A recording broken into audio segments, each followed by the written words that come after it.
جو سچی بات ہے.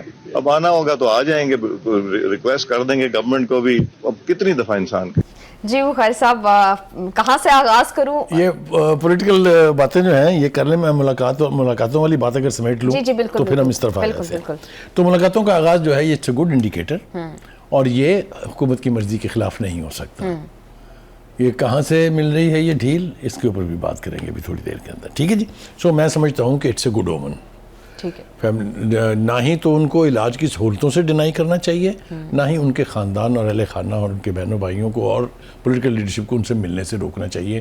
یہ میرے خیال سے چھوٹا پن ہے, کوئی ریولوشن نہیں آنے والا اس سے. جو اب تک نہیں آیا نا وہ ان ملاقاتوں سے نہیں آئے گا.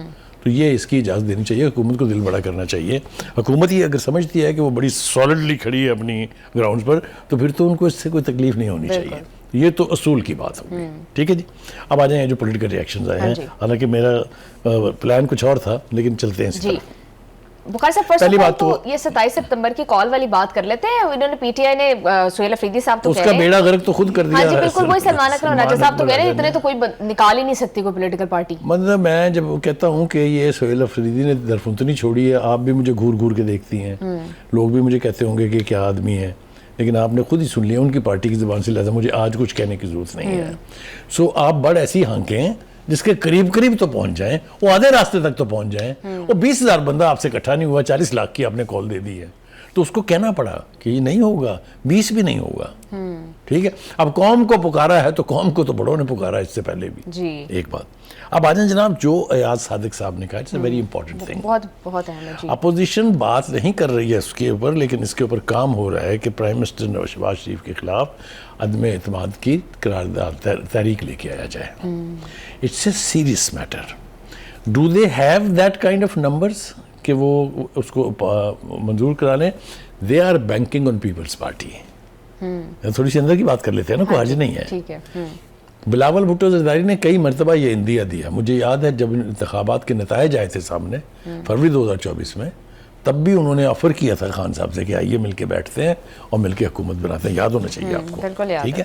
اس کے بعد بھی ہم نے دیکھا کہ حکومت کو ڈرانے کے لیے, اپنی بات منوانے کے لیے کئی دفعہ دیکھا ہم نے کہ ٹلٹ جو ہے وہ دوسری طرف ہے. لیکن کیا پیپلز پارٹی خود سروائیو کر پائے گی اس کے ساتھ؟ سیاسی قربانیاں, یہ بہت بڑا سوالیہ نشان ہے.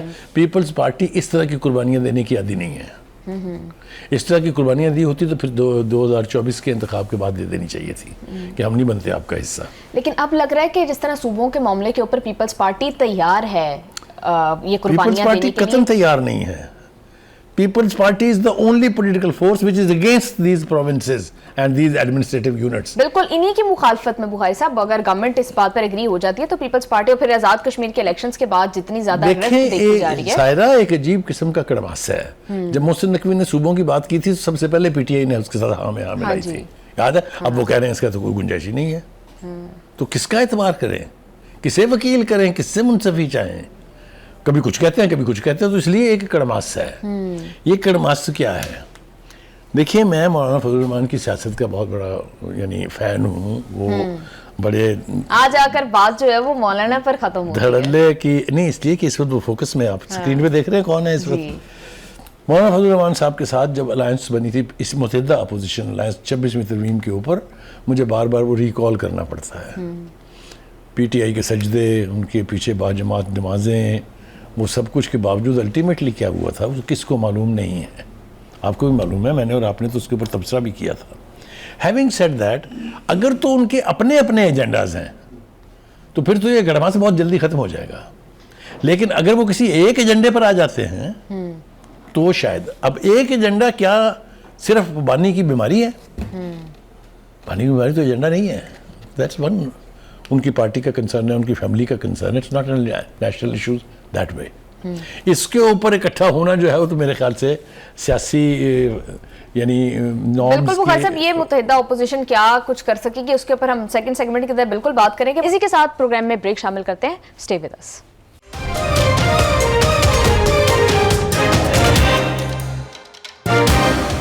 بریک کے بعد خوش آمدید. بخاری صاحب ابھی بیرسٹر گوہر صاحب بھی بات کر رہے ہیں. وہ کہہ رہے ہیں کہ بانی پی ٹی آئی کو اسپتال منتقل کرنے کا پلان جو ہے وہ آخری لمحے میں تبدیل کیا گیا. ہماری بات تو بہت آگے تک پہنچ چکی تھی, یعنی کوئی ڈیل ہونے والی تھی. دیکھیے بہت ساری باتیں ایسی ہیں جن کو جوڑنا بہت ضروری ہے. ہمیں تاثر یہ دیا گیا کہ بانی کی اجازت کے بغیر کسی کی حکومت کے کسی نمائندے سے بات نہیں ہوگی. Is that right? جی. تو محسن نقوی سے کس کھاتے میں ملاقاتیں ہو رہی تھیں؟ کون ہے Mohsin Naqvi? Don't you know? Interior minister تو وہ ہے ہی. ہاں جی. اور بھی تو بہت کچھ ہے نا. تو ان سے جو ملاقاتیں ہو رہی تھی اس کی تفصیل کیوں نہیں بتاتے؟ ایک عجیب ڈائلیما ہے کہ ملے ہیں جی ہم دسیں گے نہیں کہ ہویا کیا. تو آپ کو باقی ساری باتیں سمجھ آ جانی چاہیے نا، جو کچھ بھی ہو رہا ہے، جو کچھ بھی ہو چکا ہے وہ کیسے ہوتا ہے. اب اس میں آگے جائیں گے تو بات بہت دور تک چلی جائے گی. مقاصد طلال چودھری صاحب کہہ رہے ہیں کہ نورین نیازی نے بڑا اچھا رویہ رکھا ہے، ٹھیک ہے، ملاقاتوں کے بعد ان کی ملاقاتیں جاری رہیں گی، جبکہ رانا ثناء اللہ صاحب تو بالکل انٹائرلی کچھ اور موقف جو ہے وہ پیش کر رہے ہیں. تو مسلم لیگ نون کو بھی شاید اس ٹائم پر سمجھ نہیں آ رہی ہے کہ کرنا کیا ہے. نہیں، مسلم نون کو ڈاڈی سمجھ آ رہی ہے. ان کو پتہ ہے کہ یہ اکٹھ ہمارے خلاف ہے. ان کو پتہ ہے کہ یہ اکٹھ کے دو آبجیکٹو ہیں. ایک اسٹیبلشمنٹ اور حکومت وقت کے درمیان دراڑ ڈالنا، سمجھ رہی ہیں نا آپ؟ جی جی. دوسرا بانی کو باہر لانا. یہ دونوں ہی امپورٹنٹ چیزیں ہیں، مطلب دونوں ایشوز امپورٹنٹ ہیں. ٹھیک ہے، حکومت اپنے اندر دراڑ ڈالنے کی اجازت دے گی یا نہیں دے گی یہ تو حکومت والوں سے پوچھیں گے. جو کچھ ہمارے سامنے ہم تو اس کا انالیسس کر سکتے ہیں. Rana Sanaullah speaking from a position of strength. وہ کہتا جی لگ جائے گا پتہ 16 ستمبر کو کیا ہونا ہے، ہم نے کیا کیا ہے اور انہوں نے کیا کیا. ایک تو انہوں نے یہ کہہ کے جان چھڑائی ہے. دوسری بات یہ ہے کہ میں پھر آپ کو واپس لے جاؤں گا وہیں کہ جو بیانات ہم نے پی ٹی آئی کی لیڈرشپ کے سنے ہیں وہاں بھی all is not well. Suddenly Ali Zafar صاحب اسٹیج پہ آ گئے ہیں. Ali Zafar was one of the most important leader of P T I. کیا آپ کو یاد نہیں ہے؟ He was the man who used to tell us کہ بانی کیا چاہتا ہے، بانی کے لیے کیا کرنا ہے اینڈ سو آن. ٹھیک ہے، where was he for the last nearly a year? Sidelined. Where is Sher Afzal Marwat? Sidelined. Where is Ali Amin Gandapur? Side line. And so many others. ٹھیک ہے. بخار صاحب آپ کہہ رہے ہیں کہ 16 ستمبر کو رانا صاحب کہہ رہے ہیں دیکھ لیں گے جو ہونا ہوگا وہ ہو جائے گا. ایک بڑے کریڈیبل جرنلسٹ ہیں حامد میر صاحب، وہ کل ایک پروگرام میں بات کر رہے تھے کہ 16 ستمبر سے پہلے بانی صاحب جو ہیں وہ اسپتال میں بھی ہوں گے اور پھر اگر کورٹ کا آرڈر آ جاتا ہے تو پھر اسپتال سے بنی گالہ بھی جائیں گے. دیکھیے بانی نے جب اڈیالہ سے ہسپتال اور ہسپتال سے بنی گالہ جانا ہے نا، وہ سفر کہیں اور طے ہونا ہے. تو ہو سکتا ہے اس سفر کی کچھ خبر جو ہے وہ ہلکی پھلکی ہمارے تو سامنے خبریں، اس میں راز کی بات کیا ہے؟ آپ مجھے بتائیے گوہر کیا کہہ رہے ہیں؟ وہ کہتے ہیں میں مایوس نہیں ہوں، میں دوبارہ کوشش کروں گا. ٹھیک ہے. اچھا بخار صاحب، ہم جب یہ اخذ کر رہے ہیں کہ شاید برف پگھل رہی ہے، شاید ہم بنی گالہ تک پہنچ گئے ہیں، تو بخار صاحب ایسے میں جب 9 مئی کے حوالے سے کیسز لگتے ہیں تو 10 سال سزائیں ہو جاتی ہیں، تو آپ کو یہ والا زخم بھی تو تازہ ہے، تو اس زخم کے ساتھ کس طرح سے ریلیف مل سکتا ہے؟ آپ بھولی بھی ہیں اور جان بوجھ کے بھول کے دوسرے کا امتحان بھی لیتی ہیں. میں نے 20 مرتبہ یہ کہا ہے کہ وہ جو جرم 9 مئی کو ہوا تھا اس کی معافی کی کوئی کتاب ہی نہیں ہے، کیونکہ وہ نہ اس سے پہلے کبھی ہوا اور نہ دوبارہ کسی نے ہونے دینا ہے. آپ سمجھ رہی ہیں میں کیا کہہ رہا ہوں؟ وہ ان کا پرسنل گریوانس ہے. اس کا ریفلیکشن کیا تھا؟ وہ 4 پریس کانفرنسز جو میں نے اور آپ نے رپورٹ کی تھی D G I S P R کی. میں صرف چھوٹا سا حوالہ آپ کو دے دیتا ہوں. Look at the language. Stop writing letters to us. A 4th letter will come, we will not even open and throw it into the dustbin. یہ کہا تھا نا انہوں نے. اچھا، ہم آپ سے بات کرنا نہیں چاہتے ہیں اور نہیں کریں گے. اگر آپ کو بات کرنی ہے تو پولیٹیکل گورنمنٹ سے کریں. یاد ہے؟ آپ ہمیں غدار کہتے ہیں، آپ ہم پر چڑھائی کرتے ہیں. یہ باتیں سنی نہیں آپ نے؟ تو ان کی یہ پوزیشن اس حوالے سے 9 مئی کے حوالے سے وہی ہے جو پہلے دن تھی اور وہی رہے گی. اور بخار صاحب وہ پوزیشن کیا ہے جو برف پگھلنے کی ہم بات کر رہے ہیں اس پر اثر انداز؟ دیکھیے دو چیزیں ہیں. ایک ڈھیل یا ڈیل ہے کہ آپ باہر آ جائیں، اچھا آرام سے بیٹھیں، پارٹی کو سیاست کرنے دیں، ان سے ہم ڈیل کر لیں گے. دس ون جو -1 کہتے ہیں، -1 ٹھیک ہے. اس پر نہ بانی راضی ہے نہ بانی کو راضی ہونا چاہیے. پی ٹی آئی بانی ہے تو پی ٹی آئی ہے، بانی نہیں ہے تو پی ٹی آئی کہاں ہے؟ پی ٹی آئی ثابت کر رہی ہے نا کہ ہم کہیں نہیں ہیں. تو کہنے کا مطلب یہ ہے کہ یہ ڈھیل اور ڈیل یہ وہ پتے ہیں جو پھینکے جاتے ہیں اور پھر ری ایکشن گیج کیا جاتا ہے. اور اب پھر میں ایک بات کروں گا تو آپ نے پھر اس کے اوپر کوئی نہ کوئی ٹیڑھا سوال کر دینا. وہ یہ ہے کہ جو اقتدار میں ہوتے ہیں ان کو ڈرائی رکھنا بھی ضروری ہوتا ہے کہ نہیں. ٹھیک ہے. وہ کل بخاری صاحب ہم یہی بات کر رہے تھے کہ خان صاحب کو نکالنے کی جو بات ہے وہ شاید ڈرانے کے لیے بھی ہو سکتی ہے, بھی نہیں ہو سکتی کے لیے ہی ہے. ٹھیک ہے بخاری صاحب, ابھی جی بالکل آپ نے بڑی امپورٹنٹ بات کی تھی ایاز صادق صاحب کے حوالے سے کہ اپوزیشن جو ہے وہ بھی کہہ رہے تھے کہ اگر تحریک عدم اعتماد لے کر آتی ہے تو وہ ساتھ دیں گے اس کا. اپوزیشن ایسا کرنے جا رہی ہے یا نہیں, اس سوال پر بریک سے واپس آ کر بات کریں گے, ہمارے ساتھ رہیے گا.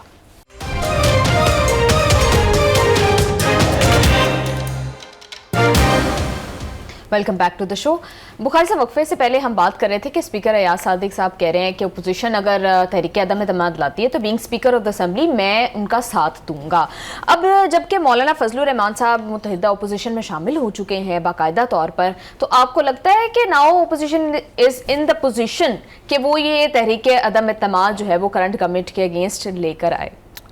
دیکھیے کوشش تو کی جائے گی, حوالے تو ایسے ہی مل رہے ہیں ہمیں کہ شاید یہ اس وقت فوکس میں ہے کہ عدم اعتماد کی تحریک لائی جائے, لیکن کیا گراؤنڈ ریالٹیز میچ کرتی ہیں اس کو؟ کیا ان کے پاس اتنے ووٹ ہیں کہ وہ 2/3 میجورٹی سے ایک الیکٹڈ پرائم منسٹر کو ہٹا دیں؟ Is a big question mark. Ayaz Sadiq کا ایٹیچیوڈ بہت ٹھیک ہے, اس نے یہ نہیں کہا میں ساتھ دوں گا, اس نے کہا آپ لائیے, ہم میرٹس کے اوپر اس کو ٹریٹ کریں گے, یعنی ہم اس کے راستے میں رکاوٹ نہیں بنیں گے, ہم اس کو بلاک نہیں کریں گے. I think as a speaker of the national assembly اسے یہی کہنا چاہیے تھا. ٹھیک ہے, دیئر فور ان کا اشارہ یہ ہے کہ شاید ایسا ہو سکتا ہے, تبھی تو کہا نا انہوں نے. اب دیکھتے ہیں اس میں, جیسا میں نے کہا the key figure is Pakistan Peoples Party's ایٹیچیوڈ. اچھا, یہ بڑا امپورٹنٹ سوال ہے بخاری صاحب, آپ پاکستان پیپلز پارٹی کو کس طرف دیکھ رہے ہیں؟ کیا وہ ابھی کرنٹ تو کچھ سمجھ نہیں آ رہی ہے کہ وہ حکومت کا ساتھ دینے جا رہے ہیں یا پھر اپوزیشن کے ساتھ بیٹھیں گے؟ دیکھیے پہلی بات تو یہ ہے کہ ان کی تمام تر کوششیں کہ پی ٹی آئی کے ساتھ ان کی کوئی انڈرسٹینڈنگ ہو جائے وہ ماضی میں ناکام ہوئی ہیں. کوئی قربت ان کی طرف سے جو ہے وہ دیکھنے میں نہیں آ رہی ہے. اگر میں آپ کو حالیہ بیانات کا جو بلاول بھٹو زرداری نے دیے ہیں یا ان کی دیگر پارٹی نے خان صاحب کے بارے میں اور پی ٹی آئی کے بارے میں کہا ہے, وہ آپ کو پتہ ہے, میں اور آپ اس پر بات کرتے رہے, تو دوریاں تو بہت ہیں, وہ سمٹ جائیں گی. وہ ایک ہی صورت میں سمٹتی تھیں, دا پاور دیٹ وی, وہ ساتھ نہیں ہے. ٹھیک ہے, میں آپ کو یہ حوالہ دیتا جاؤں کہ یہ جو اپوزیشن کا اتحاد بنا ہے, ماضی میں بھی بہت اتحاد بنے ہیں. If I go back to Ayub Khan زیرا, تو اس کے بعد ہم دیکھتے ہیں کون سے اتحاد بنے. یونائٹڈ ڈیموکریٹک فرنٹ بنا, اس کے بعد پی این اے کی موومنٹ ہوئی, اس کے بعد آئی جے آئی آئی, اس کے بعد ایم آر ڈی آئی, بے پناہ اور تحریکیں چلی جوائنٹلی بائی دا اپوزیشن, لیکن کوئی اپوزیشن حکومت نہیں ڈھا سکی. وہ بھائی آ گئے, میری بات سمجھ نہیں نا آپ؟ تو کہنے کا مطلب یہ ہے کہ یہ اپوزیشن جو ہے یہ کیا آبجیکٹو حاصل کرنے کے لیے بنائی جا رہی ہے. مولانا فضل الرحمان کا جہاں تک تعلق ہے وہ حکومت سے ناراض ہے. ہاں جی, اور وہ حکومت سے 2 وجہ سے ناراض ہے. ایک وہ یہ کہتے ہیں کہ مجھے الیکٹرل سسٹم سے باہر نکال کے پھینکا گیا ہے. ہاں جی, اتنی انہوں نے پی ڈی ایم کے دور میں اتنی محنت کی, کوئی وزارت اور یہ وہ کن کو کہہ رہے ہیں وہ بھی آپ کو پتا ہے. دوسرا ان کا یہ ہے کہ مجھے میرا حصہ دے. حصہ سے مراد یہ ہے کہ مجھے پولیٹیکل پروسیس میں میرا حصہ دیں, کیونکہ کے پی کے میں ان کا خیال یہ ہے کہ ان کی جماعت کو بہت پذیرائی حاصل ہے. وہاں وہ 3-4 مرتبہ ملین مارچ کر چکے ہیں, کوئی دو رائے نہیں ہے اس کے بارے میں. ٹھیک ہے, یہ وہی مولانا فضل الرحمان صاحب آج پی ٹی آئی کے ساتھ اتحاد کر رہے ہیں جن کی نقلیں بانی پی ٹی آئی جو ہے وہ عوامی جلسوں میں اتارا کرتے تھے, جس نام سے پکارتے تھے میں نام وہ لینا بھی نہیں چاہتا. بالکل ٹھیک ہے بخاری صاحب, یاد ہے نا آپ کو نام؟ بالکل یاد ہے, بالکل. آپ نے ماضی یہ آج کل یہ پیٹرولیم گڈز کی قیمتیں بڑھ رہی ہیں نا, یاد ہے نا آپ کو؟ تو یہ الائنس جو ہے مجھے اس کی سمجھ آتی نہیں ہے. ٹھیک ہے بخاری صاحب, ابھی آپ نے ماضی کی جن الائنسز کا حوالہ دیا اس میں ایک بات رہ گئی, وہ ہے P D M. P D M نے, ہم نے دیکھا کہ جب مولانا صاحب قیادت کر رہے تھے, آجو باجو میں آپ کو پتہ ہی ہے جو لوگ کھڑے تھے, انہوں نے مل کر گورنمنٹ گرا دی. کہا جاتا ہے کہ بڑا پریشر بلڈ کیا. تو ابھی بھی اگر قیادت مولانا صاحب سنبھالتے ہیں تو گورنمنٹ کو خطرہ تو لاحق ہوگا. پی ڈی ایم کی حکومت کن کے کوپریشن سے گری تھی؟ آپ نا باز نہیں آتی ہے شرارت کرنے سے. جی, وہ نہیں ہے ساتھ کسی بھی موومنٹ کے اس حکومت کے خلاف. Let there be no illusion. اور حکومت یہ سمجھتی ہے کہ ان کے ایک پیج پر آ جانے سے پاکستان کی اکانومی ٹھیک ہوئی ہے, پاکستان کا انٹرنیشنل سفارتکاری کے اندر قد بہت بڑا ہے, کوئی دو رائے نہیں ہے. ہندوستان آئسولیشن کا شکار ہے جو ہمیں آئسولیٹ کرنے چلے تھے. پوری دنیا کے جتنے انٹرنیشنل فورمز ہیں وہاں پر پاکستان کی پذیرائی ہے. پاکستان کی آرمڈ فورسز کی جو لیڈرشپ ہے اس کو عزت مل رہی ہے. کوئی دو رائے نہیں ہے. ایران اور امریکہ کی لڑائی میں کوئی اور نام سنا آپ نے جس میں اتنی سخت ہو کہ وہ جا کے دونوں کو ایک دوسرے کے قریب لائے؟ اور یہ ہوا میں بات نہیں ہے. کیا وہ لینے آئے تھے؟ اگر امریکہ کا پریزیڈنٹ اور پارلیمنٹ کا اسپیکر جو ہے ایران کی اکٹھے ایک میز پر بٹھا دیے کس نے؟ اور اب اس وقت دوبارہ جو قربتیں بڑھیں گی اس کا باعث کون ہے؟ ایران کیا لینے گئے تھے بھائی؟ جی ایران جا کے انہوں نے جو گفتگو کی اس کا نتیجہ ہمارے سامنے آ رہا ہے کہ بات اب صرف دو باتوں کے اوپر دونوں طرف سے رہ گئی ہے.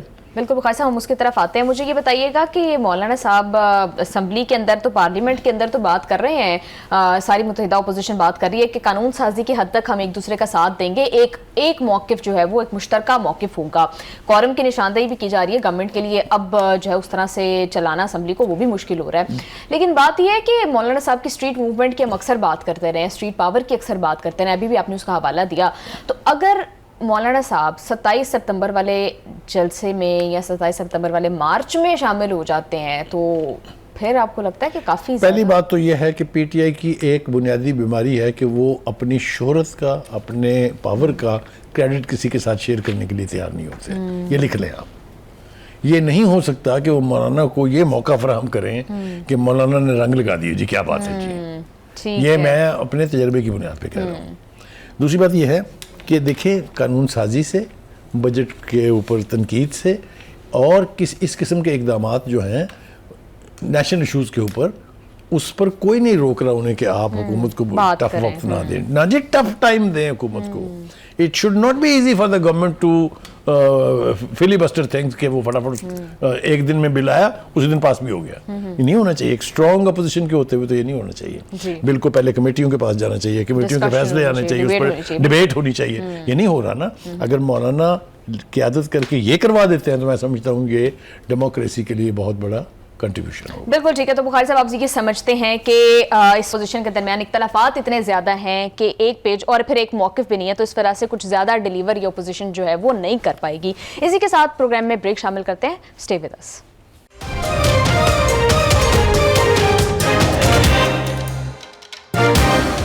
بریک کے بعد خوش آمدید. بخاری صاحب ہم آپ میرے خیال ہے غالباً فرسٹ سیگمنٹ کے اندر بات کر رہے تھے کہ عاصم منیر صاحب جب گئے ہیں ایران کے وزٹ پر تو وہ دو تین ایجنڈاز وہاں پر ڈسکس کر کے آئے ہیں. تو کائنڈلی مجھے ذرا وہیں سے اس کا آغاز کر لیتے ہیں, آپ اس کی ایکسپلینیشن کیا. دیکھیے ایک ایسے وقت میں جب یہ لگ رہا تھا کہ اب دونوں ایران اور امریکہ ایک دوسرے سے پھر دوری پر ہیں, پھر ٹینشن بڑھ رہی ہے اور بہت بڑھ رہی ہے, دھمکیاں دی جا رہی ہیں, کہیں اقتصادی پابندیاں لگانے کی, کہیں کچھ تو ایک عجیب و غریب قسم کی کیفیت اس پورے خطے پر طاری تھی. اس میں سڈنلی پریزیڈنٹ ڈونلڈ ٹرمپ صاحب فون کرتے ہیں جنرل عاصم منیر کو کہ بھائی کچھ کر. یہ میں آپ کو کوئی ایگزیجریٹ نہیں کر رہا.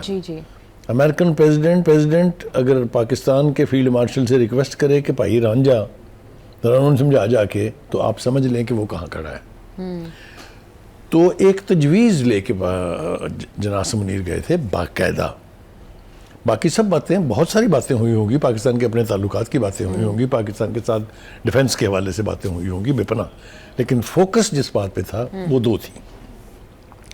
وہ کیا تھی کہ اگر ایران آبنائے ہرمز کھول دے اور پراکسیز جو ہیں اس کی, جو وہ پراکسیز کہتے ہیں جس کو ایران کہتا ہے کہ وہ ریزسٹنٹ موومنٹ ہے, وہ حملے روک دیں تو ہم پابندیاں بھی اٹھا لیں گے اور یعنی آپ کا جو ناکہ بندی کی ہوئی ہے وہ بھی ختم کر دیں گے, معاصرہ بھی ختم کر دیں گے, پابندیاں بھی ختم کر دیں گے.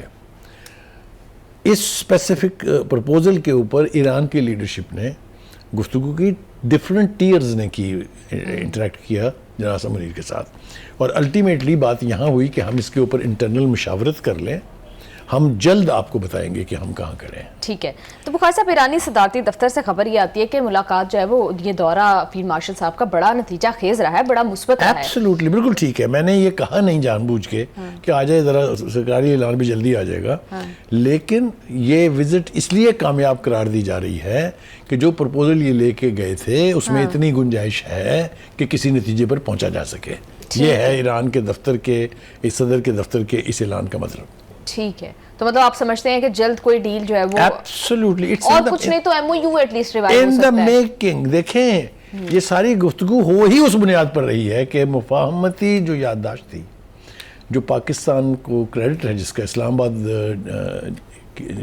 معاہدہ جس کو کہا جا رہا ہے، وہ دو متحارب گروپوں کے درمیان جو 47 سال تک ایک دوسرے کے ساتھ دشمنوں کی طرح سے رہے، ان کو ایک ٹیبل پہ بٹھا دینا بہت بڑا کمال تھا. And I give the credit to general Asim Munir more than anybody else. I hope you understand. ٹھیک ہے. اچھا، اب وہی عاصم منیر صاحب پھر سے ان ایکشن ہیں. جی دونوں ہی طرف کی حکومتیں، چاہے وہ پریزیڈنٹ ڈونلڈ ٹرمپ ہیں، چاہے وہ ایران کی لیڈرشپ ہے پریزیڈنٹ مسعود پزشکیان ہے، وہ سمجھتے ہیں کہ عاصم منیر از اے کریڈیبل پرسن. تبھی تو بات کر رہے ہیں نا. ٹھیک ہے. تو ایک تو مجھے بہت جلدی یہ ہوتا دکھائی دے رہا ہے ٹھیک ہے کہ کچھ نہ کچھ جو ہے اس حوالے سے ہو جائے گا. لیکن بخاری صاحب، مین وائل یو ایس اے کے جو ان کے سیکرٹری فائنانس ہیں اور پھر جو ان کے ڈیفنس سیکرٹری ہیں، وہ دونوں ایران کا ملٹری اور اکنامک آپریشنز کی بات کر رہے ہیں. جی بخاری صاحب. دیکھیے بات یہ ہے، آپ نے ان کی باڈی لینگویج دیکھی ہے، دیکھیے غور کیا آپ نے. جی یہ is looking for the words what to say. ہاں اس لیے کہ وہ جو مائٹ کا کانسیپٹ تھا، وہ جو سپر پاور کا بخار تھا، وہ تو گیا ہے اب اتر. ہاں جی. اب وہ دھمکیاں دے رہے ہیں کہ ہم آپ کے اوپر سینکشنز لگائیں گے اور بڑی سخت سینکشن لگائیں گے، ہم آپ کا ناطقہ بند کر دیں گے. اور ناطقہ تو انہوں نے 47 سال بند رکھا ہے. امریکہ کے ساتھ پورے یورپ نے سینکشنز لگائے رکھی ہیں. ایران نے اس سے سبق کیا سیکھا کہ سیلف ریلائنس پہ جائیں. ان کو اب ایک پیچ بھی باہر سے نہیں چاہیے. They can run their economy, they have been running it. آج جس قسم کا دفاع کیا ہے ایران نے اپنا، وہ اسی سیلف ریلائنس کا حصہ ہے. ایک ابھی تک میزائل اور ڈرون ایسا نہیں چلا جو انہوں نے باہر سے لیا ہو. جی اس کو کہتے ہیں قومیں. ٹھیک ہے. ٹھیک ہے. ایک تو یہ بات ہے. دوسری بات یہ، ان کو نہ ڈرائیں، وہ 47 سال دیکھ چکے ہیں. اور ان کے جو فائنانس منسٹر ہیں، ان کا بیان بھی آپ نے دیکھ لیا کہ وی ہیو آلریڈی پلانڈ. ہم پہلے سے انٹیسپیٹ کر رہے تھے کہ آپ اس حرکت پہ آئیں گے، لہٰذا ہم نے اپنی اسٹریٹجی بنا لی ہے. ایک دوسری بات یہ، ڈونلڈ ٹرمپ کیا کہہ رہے ہیں، ناکام ایران اپنی فوج کی ایک بڑی تعداد کو تنخواہوں کی ادائیگی نہیں کر رہا. وہ بھائی فوج تو ہے ہی نہیں، آپ نے تباہ کر دی ساری. وہ کس کی تنخواہوں کی بات کر رہے ہیں آپ؟ ایک عجیب آدمی ہے. آگے دیکھیں، مظاہرین کو بھی قتل کیا جا رہا ہے اور وہ احتجاج بھی نہیں کرتے، تب بھی انہیں مارا جا رہا ہے. قتل صرف اسے نظر آتا ہے اور کسی کو نہیں. دنیا میں اور کسی کو کوئی قتل ایران میں ہوتا دکھائی نہیں دے رہا. صرف ڈونلڈ ٹرمپ کو خواب آتے ہیں رات کو. ہیومنٹیرین بیسس کے اوپر شاید سمپتھی گین کرنے کی ڈونلڈ ٹرمپ کوشش کر رہے ہیں. A super power president should not find excuses and ways and means to say something. ٹھیک ہے. بخار صاحب، یہ جو آپریشن اکنامک آؤٹ کاسٹ کی بات کر رہے ہیں امریکہ کے فائنانس منسٹر، اس پر چین کا جو ریاکشن ہے ایران کا، وہ بڑا امپورٹنٹ ہے. اور پھر وہ کہہ رہے ہیں کہ چین اور دیگر ممالک یعنی روس جو ہے وہ اس کی مزاحمت کریں گے. پھر چین کا ریاکشن بھی اس کے اوپر آتا ہے. تو کیا دیکھ رہے ہیں آپ کہ چائنا ابائڈ بائی کرے گا ڈونلڈ ٹرمپ کی ان سیکشنز کو؟ دیکھیے، پہلی بات تو یہ ہے کہ چائنا کا میں نے بیان بڑے غور سے دیکھا ہے. اس میں ایک جملہ جو ہے وہ امپورٹنٹ ہے، وہ یہ کہ اگر ہمارے مفادات پر زد پڑی تو ہم وہ تمام اقدامات کریں گے جو ہمیں کرنے چاہیے. جی دس از اے ویری سیریس اسٹیٹمنٹ. کیوں؟ 80% oil needs are being met through Iran. Think of China and its size and the economic might that China is. وہاں کتنا تیل خرچ ہو رہا ہوگا. وہ 80% اگر ایران سے آ رہا ہے تو how do you think they will allow America to stop that? Iran کا 80% چین جاتا ہے. جی یعنی اپنی نیڈ کا 80% وہ ایران سے لیتے ہیں. I am putting it the other way. آپ کی بات بھی ٹھیک ہے کہ جو اس کی ٹوٹل ایکسپورٹس ہے، کیونکہ چائنا واحد خریدار ہے نا اس کا سب سے بڑا. ہاں جی. تو کہنے کا مطلب یہ ہے کہ چین کی طرف سے جو رد عمل آیا ہے وہ بہت انکریجنگ ہے، خاص طور سے ایران کے لیے. دوسری بات یہ ہے کہ روس اب کب تک یہ خاموش تماشائی بنے رہیں گے. ان کے بارے میں رد عمل جو ڈھنگ کے لوگ ہیں کوئی بہت اچھا نہیں ہے کہ اتنا عرصہ گزر گیا، 2 دفعہ 3 دفعہ جنگ ہو چکی. بالکل ٹھیک ہے. بخاری صاحب، ابھی نیتن یاہو صاحب کو جو ہے ان کے اپنے ملک سے تنقید کا سامنا ہے کہ آپ بڑے سرکاری خرچ کے اوپر آپ کا خاندان عیاشی کرتا پھرتا ہے. پھر اس کا جواب جو انہوں نے دیا، انہوں نے کہا ہے کہ میرے بیٹے کو ایران نے قتل کرنے کی کوشش کی ہے. مین وائل بخاری صاحب، ایک اور بڑی امپورٹنٹ بات ہے کہ ایران کا سرکاری میڈیا جو ہے وہ امریکہ کے اندر ڈونلڈ ٹرمپ کے بیٹے کو قتل کرنے پر باؤنٹی رکھ دیتا ہے، جبکہ امریکہ 5 IRGC کے ٹاپ لیڈرز کو قتل کرنے کے حوالے سے یا ان کی لوکیشن ریویل کرنے کے حوالے سے باؤنٹی رکھ دیتا ہے. تو معاملہ اب تو ٹارگیٹڈ کلنگ پر آ گیا ہے. دیکھیے، پہلی بات تو یہ ہے کہ میرے خیال سے یہ بیٹل آف ورڈز یا بیٹل آف نروز کہہ سکتے ہیں آپ اس کو. یہ جو امریکہ اور ایران کی طرف سے اعلانات کیے گئے ہیں، یہ جواباں غزل میں اس کو کہہ سکتا ہوں. لیکن نیتن یاہو جو ہے اس نے یہ ایکسکیوز تلاش کیا ہے، اس نے یہ جواز پیدا کیا ہے. دیکھیے، اس کے بیٹوں کو اسٹیٹ سیکورٹی جو ہے وہ دی جا رہی ہے، جس کے اوپر کافی خرچہ آتا ہے. وہ تو بتایا بھی گیا ہے کہ کتنے ہزار پاؤنڈ جو ہے اس کے اوپر خرچ آتا ہے. 40,000 pound. 40,000 pound is a huge money. Any way having said that, Nitin Yahoo ہے کہاں؟ وہ ویری زی چین سے بیٹھے ہوئے ہیں، اس لیے کہ ان کو پتہ لگ گیا کہ اب ایران کے ساتھ پنگا کیا تو شامت آئے گی. میں کئی بار کہہ چکا ہوں کہ وہ جو 38 روزہ جنگ ہوئی ہے، 38 روز قوم نے سورج نہیں دیکھا. ٹھیک ہے بخاری صاحب، بس ٹائم ختم ہو گیا. مجھے بتائیں کہ افواہیں اڑاتا کون ہے؟ کبھی ٹرمپ کو قتل کرنے کی بات، کبھی نیتن یاہو کو بیٹے کو قتل کرنے کی بات. ایسی کوئی کوشش واقعی ایران کر رہا ہے؟ دیکھیے ایران نے اگر یہ کرنا ہوتا تو یہ بہت پہلے ہو چکا ہوتا. ڈرپوک اتنے ہیں امریکن. مجھے یہ بتائیں کہ ڈوب مرنے کا مقام ہے ایک امریکن پریزیڈنٹ کے لیے کہ وہ ایک ٹرک میں چھپ کے اپنے جہاز سے دوسرے جہاز میں بیٹھ کے برطانیہ جائے. اتنے تو ڈرپوک ہیں. آپ کو پتہ لگا کتنا بڑا خوف ہے ایران کا ان کے اوپر. Iran has done nothing.